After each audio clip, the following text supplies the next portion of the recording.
আপনাদের ময়মনসিংহের সাথে অন্য জায়গার অমিল আছে না নাই? আপনারা শেষে একটা টান দেন না, খাইছুইন করছুইন যাইবাইন বালাসুইন। তো এটা গড়ে উঠেছে যুগে যুগে। We are proud of it.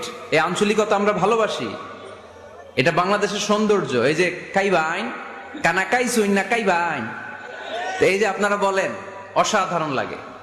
তারপরে আপনি ঢাকাতে যান আরেক ভাষা, সিলেটে যান খাওয়ারে কয় খানি, সিলটি খানি, সিলটি খানি বলে তারা। এরপরে আপনি চট্টগ্রামে যান, ভিন্ন ভিন্ন শব্দ অসাধারণ। আমরা যেটা বলি ভালো, এরা ওইটারে বলে গম। আমার কাছে ভালো লাগে না, এরা বলে আত্তে গম নলার, আত্তে গম নলার, মানে আমার কাছে ভালো লাগে না। দেখেন একই দেশের মধ্যে কত শব্দের বৈচিত্র্য, কত ভাষার বৈচিত্র্য। আপনি বিদেশ বাদ দেন না, আমাদের দেশেও খেয়াল করেন, নোয়াখালীতে আরেক ধরনের সুবহানাল্লাহ পড়ে, রাজশাহীতে গেলে আরেক ধরনের। যাবেন, দেশ ঘুরবেন, নিজের দেশকে চিনেন, নিজের সংস্কৃতিকে জানেন, নিজের ভাষা যে কত সমৃদ্ধ, আমাদের ভাষা শৈলী, আপনি অবাক হবেন। তো এই আল্লামাহুল বায়ান, এই ভাষার ভিন্নতা, এগুলো আমাদেরকে শিক্ষা দিয়েছে।